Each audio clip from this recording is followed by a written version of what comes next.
Guten Tag, APUSH. We have a new video today. It's the Bee's Knees by the Big Cheese himself, Mr. Linegar.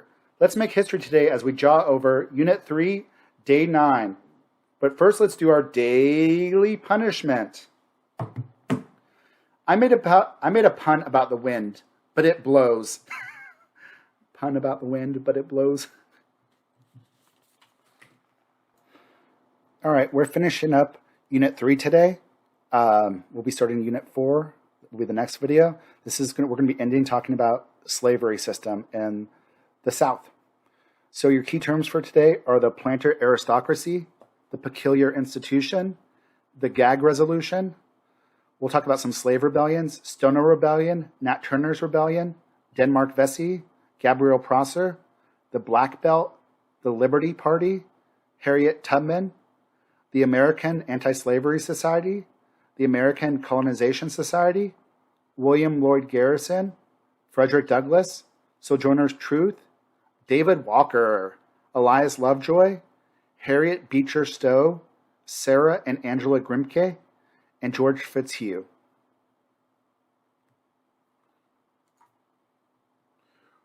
We will be going over the economic characteristics of slavery in the South and the reactions towards slavery, rebellions, abolitionist movements, and people that try to apologize and support slavery in the South. So the big thing that's going to lead to slavery increasing in America is the cotton gin. By the early 1800s, it looked like slavery was dying. Tobacco was not very effective. It was destroying the soil, and it was really hard to make cotton. But with the cotton gin by Eli Whitney, it made it easier to take out the seeds, and cotton is going to become a staple crop of the South. Great Britain will become the most important buyer of this cotton from the South. In the South, in the southern United States, it was an oligarchy. There was a few rich southern plantation owners that owned hundreds of slaves. There were some farmers that owned a few slaves, and then there were a lot of poor yeomen that didn't own any slaves, and then the slaves at the very bottom.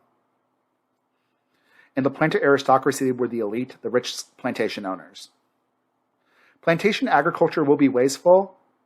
A lot of times they'll destroy the land and move on. Without doing crop rotation, it sucks out the nutrients. So you make more cotton, you buy more land, buy more slaves to make more cotton, and it just it's a continual cycle. It's a one-crop economy, so if cotton's not worth that much, the whole economy suffers in the South. That's the problem with just focusing on monocropping. There's not going to be any large-scale European immigration in the South. There's no jobs. They have slaves to work as their labor system.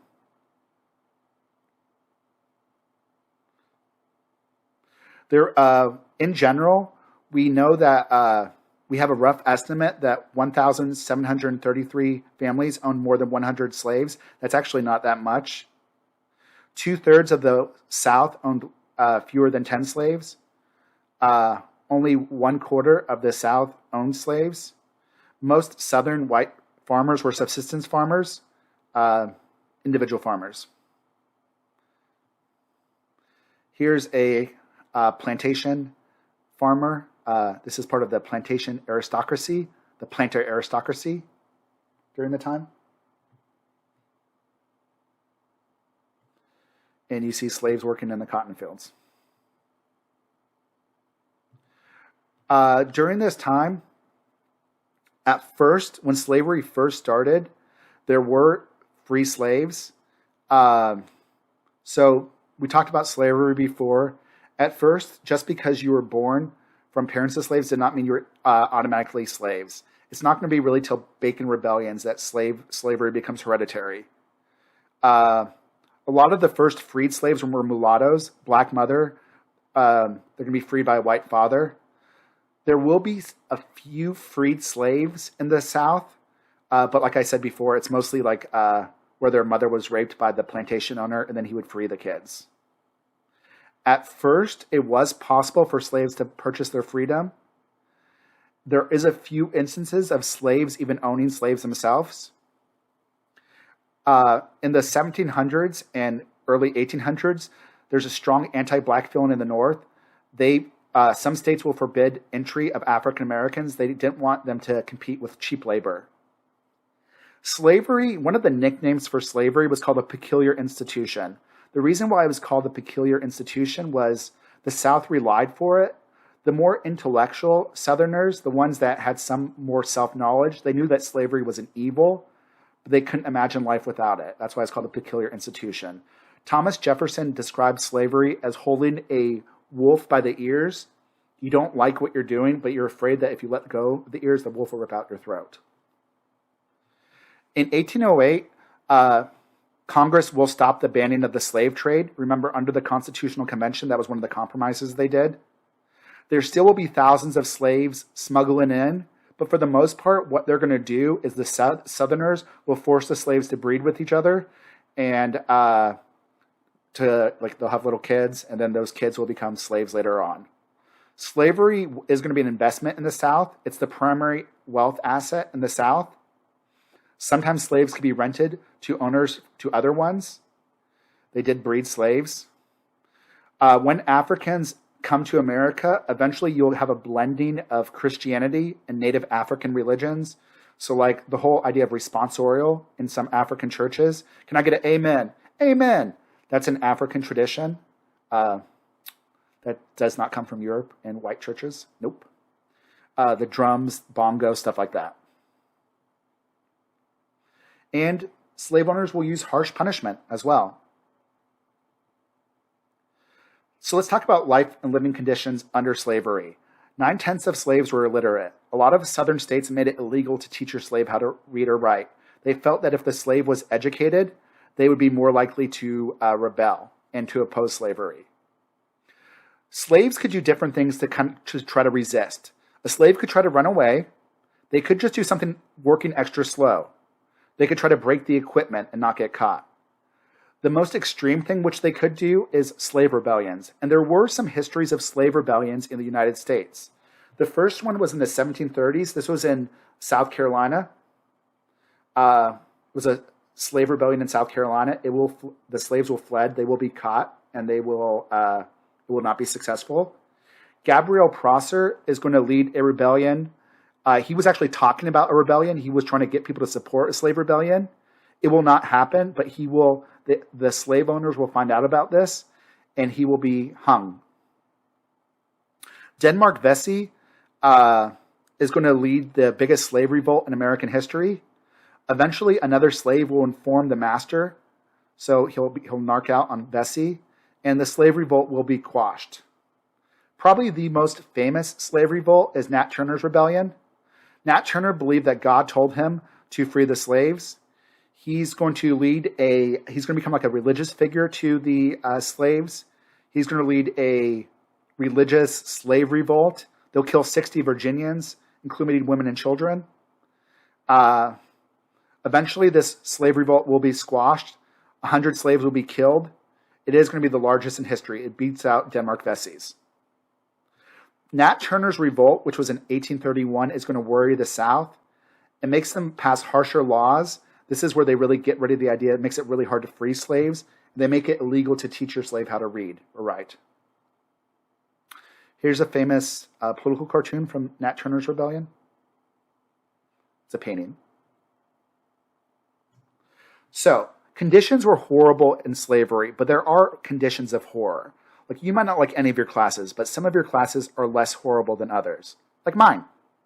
So, if you're a slave, you want to be in the top part of the South. So you want to be like in Virginia, Maryland, sometimes called the border states. This had a pretty lower commitment to perpetuating bondage. It was cooler. The slave working conditions were a little bit better. The further south you got, the further down you got, the warmer it was, the harsher the conditions were, and the more extreme they were to keeping slavery. In some of the mountainous regions in the South, like along the Appalachian Mountains, West Virginia, Eastern Tennessee, Northeastern Kentucky, parts of South Carolina, North Carolina, these were very mountainous areas, so there wasn't a lot of slavery in this area, in the mountainous areas. And a lot of these poor white Southerners will eventually support the North in the Civil War.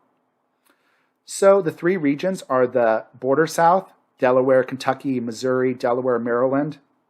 You have the Middle South, Virginia, Tennessee, Arkansas, North Carolina, and the Deep South. Alabama, Mississippi, Louisiana. This is called the Black Belt. This is by far the worst part you'd want to live in.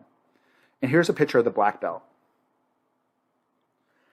So there is going to be abolition movement. And abolitionist movement, the first anti-slavery movement starts pretty early in American history, right after the founding of the Declaration of Independence and American Revolution.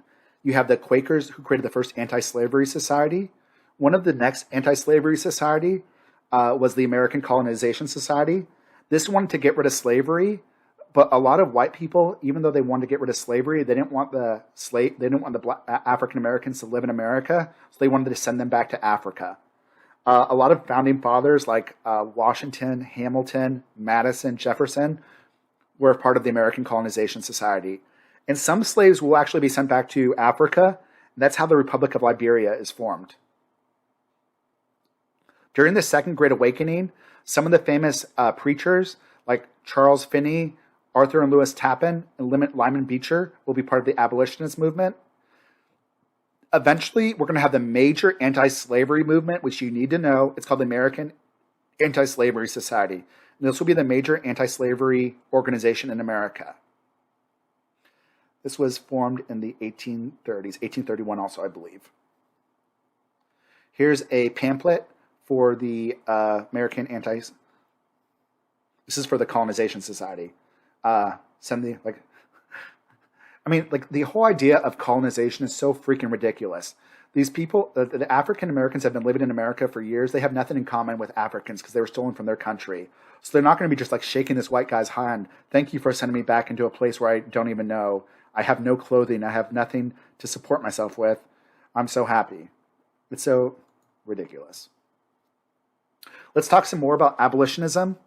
One of the big books that turns people on towards abolitionism and really turns a lot of Northerners against slavery is Uncle Tom's Cabin. Uncle Tom's Cabin was a story about an African-American slave, Uncle Tom, and it really showed the harshness of slavery. The Queen of England, Queen Victoria, when she read that book, she cried. It really turned people's hearts against slavery. William Lloyd Garrison is one of the people you should know. He is a white person. He was a radical. He wanted to immediately get rid of slavery. He called the Constitution a deal with the devil because the Constitution allowed slavery. He actually burned the Constitution. He formed the Liberator, which is a very extreme anti-slavery organization. Angelina and Sarah Grimke, who we talked about last class, they were part of the women's suffrage movement. They were also, Angelina and Sarah Grimke were the Grimke sisters. Their dad was a slave owner. They became abolitionists, and they became proponents of women's rights. So, they just, horrified their parents. They escaped from their dad. They moved to the North, and they fought for African-American rights, and they fought for women's rights. So they're actually pretty cool. David Walker was a freed black man in Massachusetts. He's going to write an article called An Appeal to the Colored Citizens of the World, and he advocated for all the slaves to rise up and kill the white man.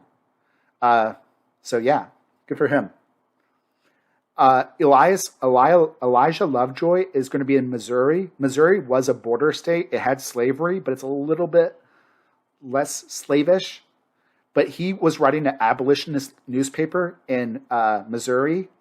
This upset a lot of the Southerners there. They invade his house, they destroy his newspaper, and they kill him. This is one of the first times in American history that a white man died because of slavery, and this converted a lot of people to the abolitionist movement. Sojourner Truth was actually from New York. At that time in the early 1800s, there were still a few slaves in New York. She escaped from slavery. She was raped by her master. She actually went to court, and the New York court gave her her son as well. She was a great orator. One of her most famous speeches was Ain't I a Woman, which was made during the U.S. Civil War. And it was for both African-American rights and women's rights. She supported both the women's suffrage and the abolitionist movement. She is going to be a famous orator and going to be one of the major speakers in the abolitionist movement. She went around, she helped convince freed African slaves to support the North in the Civil War and sign up for the army. One of the greatest orators. Harriet Tubman, who you probably have heard of before, she's going to be another former slave, and she leads the Underground Railroad and helps slaves escape from the South to the North and sometimes as far as Canada. Here's William Lloyd Garrison, and here's Sojourner Truth. Let's finish this up. 1831 is the year of Garrison creating the Liberator. It's also the year of Nat Turner's Rebellion. 1831 is a pretty big year for the abolitionist movement. Frederick Douglass is another and the most important and the most famous abolitionist. He was an escaped slave. He created the North Star.